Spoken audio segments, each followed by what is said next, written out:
Olá, querida, paz do Senhor, tudo bem? Tenho certeza que sim, porque eu imagino que você está praticando tudo aquilo que você tem aprendido e a sua vida tem subido de glória em glória, você está cada vez mais extraordinário, mais acima da média. E hoje é dia de falar algo que para muitas pessoas é mistério.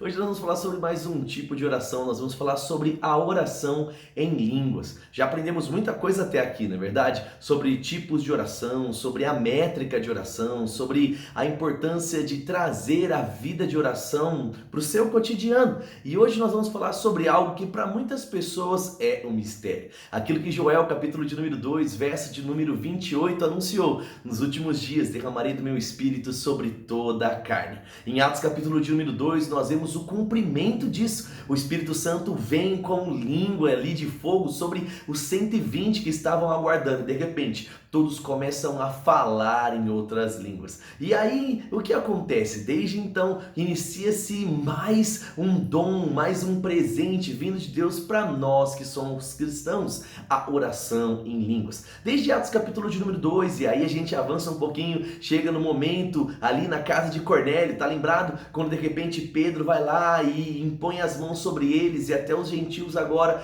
passam a orar em outras línguas. Orar em outras línguas para muitas pessoas é um mistério, é algo que tem de difícil compreensão. Não se dá para entender, e é muito claro quando a gente lê um pouquinho sobre 1 Coríntios capítulo de número 14, porque é ali onde Paulo não é elucida, deixa pra gente muito claro acerca disso. E eu queria ler um pouquinho com você lá, 1 Coríntios capítulo de número 14, eu queria ler com você os versos 13 e 14 pra gente falar um pouquinho desse tipo de oração. E ele diz assim: pelo que fala em outra língua, deve orar para que também possa interpretar, porque se eu orar em outra língua, o meu espírito ora de fato, mas a minha mente fica infrutífera. Vamos entender um pouco o que está acontecendo aqui. Desde Atos capítulo de número 2, nós vemos que o Espírito é derramado sobre toda a carne, ou seja, todo aquele que é nascido de novo pode acessar esse dom, esse presente e fazer desse presente um estilo de vida de oração. Todo cristão nascido de novo, que é uma nova criatura, pode ser batizado no Espírito Santo. E ao ser batizado no Espírito Santo, você ganha a evidência de falar em outras línguas. No livro de Atos nós vemos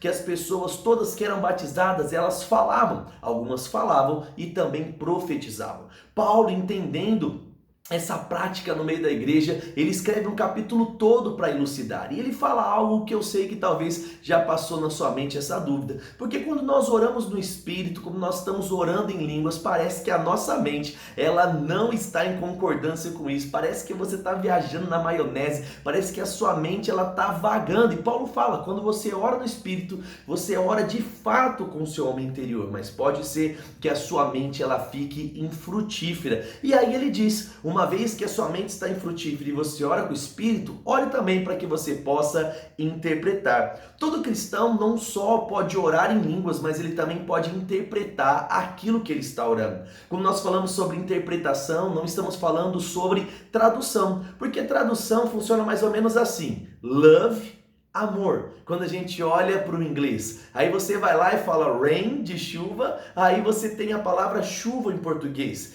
I miss you, não é? Eu tenho saudade de você, ou eu sinto a sua falta. Quando nós falamos sobre uma outra língua, um outro idioma, nós podemos fazer a tradução, que é o quê? Para uma palavra em outro idioma, nós temos outra palavra correspondente. Uma no inglês, outra correspondente no português. Quando nós falamos sobre a oração no Espírito, por se tratar de algo sobrenatural e espiritual, muitas vezes nós não vamos ver isso acontecendo, porque a tradução é diferente da interpretação. A interpretação, a pessoa pode orar ali 1 minuto em línguas e a interpretação pode ser uma palavra. Ou a pessoa pode orar poucas palavras no Espírito e a interpretação pode ser um texto longo ou um contexto completo. O que é interessante a gente ressaltar aqui é que, assim como tudo na vida do cristão, a oração em outras línguas ela acontece de forma intencional. A maioria de nós gostamos de espiritualizar um pouco as coisas e nós achamos que só vai orar em línguas quando tiver o tecladinho lá tocando tanana, ou então você sentir sentir o corpo todo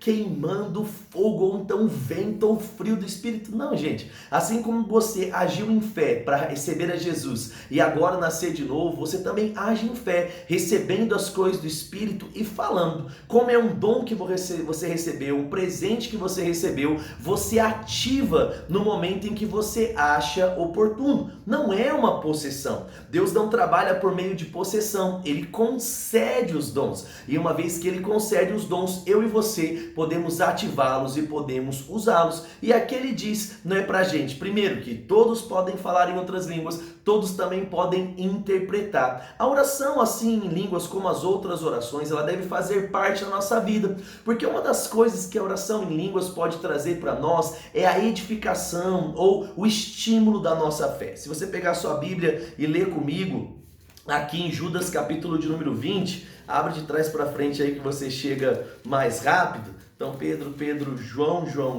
Judas, tá antes de Apocalipse. Judas capítulo de número 20, ele vai dizer assim, ó: vós, porém, amados, edificando-vos na vossa santíssima fé através da oração no Espírito. Quando nós oramos em línguas, nós estimulamos a nossa fé. A gente sabe por Romanos capítulo de número 10 que a fé vem pelo ouvir e ouvir a palavra de Deus. Mas quando você ora no Espírito, por se tratar de uma convicção, como eu disse para você, você não sente para orar, você não precisa de algo sensorial para ativar isso. Por ser uma prática de fé, a sua fé nisso é estimulada.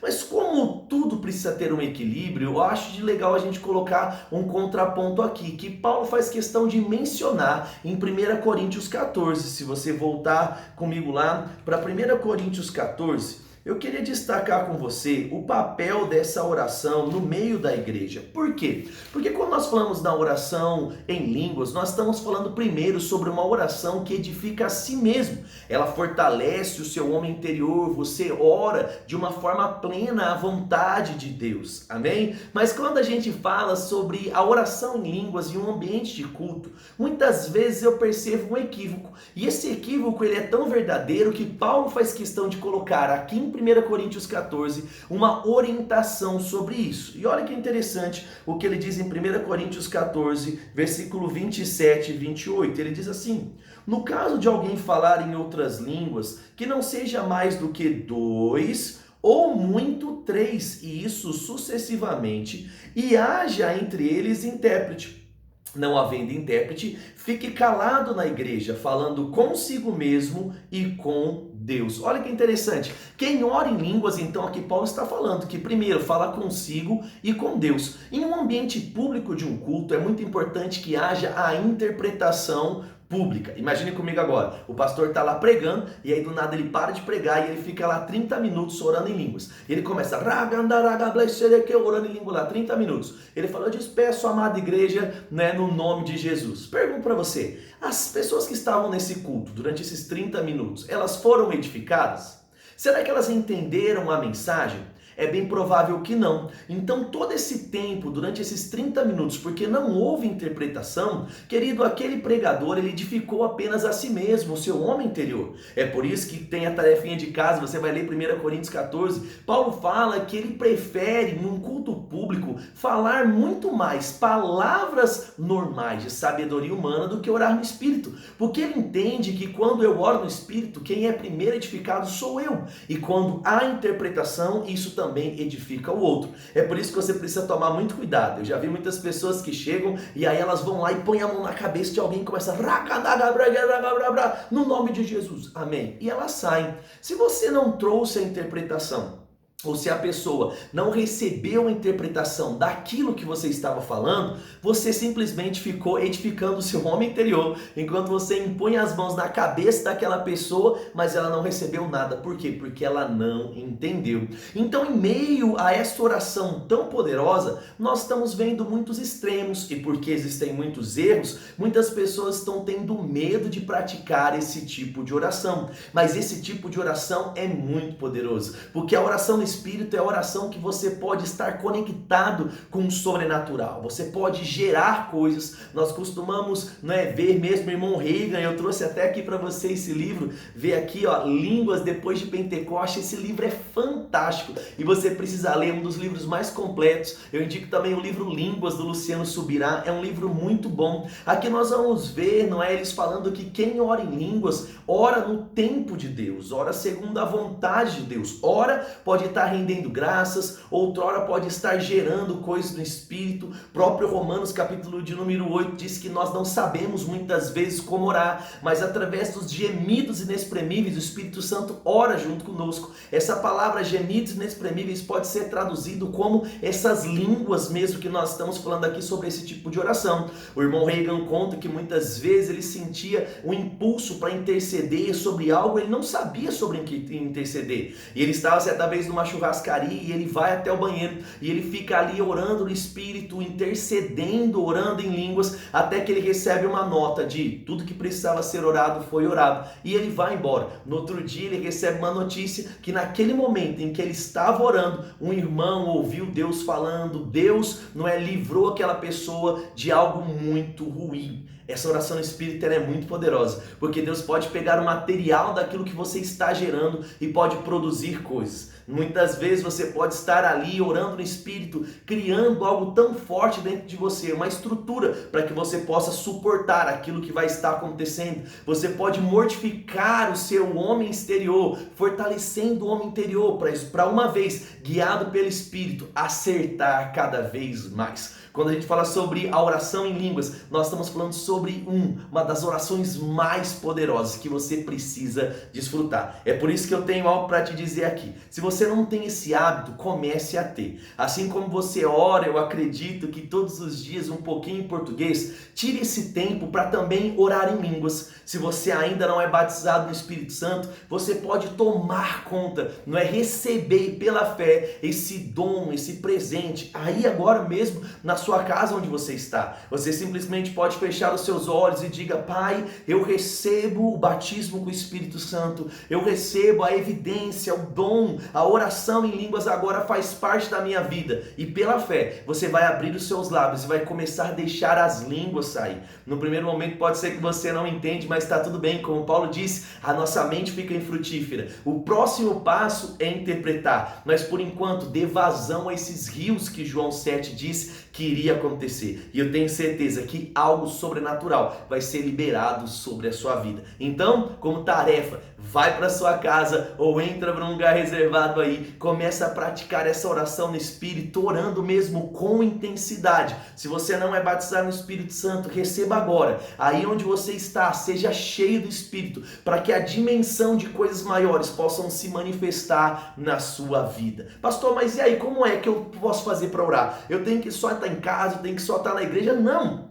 É um presente seu. Você pode desfrutar dessa oração em todo lugar onde você está. Você pode estar dirigindo no seu carro, orando no Espírito. Você pode estar caminhando, orando no Espírito, lavando uma louça, orando no Espírito. Quanto mais oração no Espírito, melhor é. E aí, tá pronto para praticar isso? Eu tenho certeza que sim. Então, vai logo fazer a tarefa. Assim que você desligar aqui esse vídeo, vai tirar um tempo de oração no Espírito, vai fazer algo com o Senhor. Se você ainda não leu, pega esse livro aqui, Línguas depois de Pentecoste. Tem um manual também, o Espírito Santo e seus dons. São livros que vão extinguir todas as suas dúvidas. Ainda ficou com dúvida? Manda aqui pra gente que nós vamos ter o prazer de te ajudar e te responder. E esse é mais um tipo de oração para edificar a sua vida. Pratica, seja abençoado na prática dessa oração e eu te espero até daqui a pouco.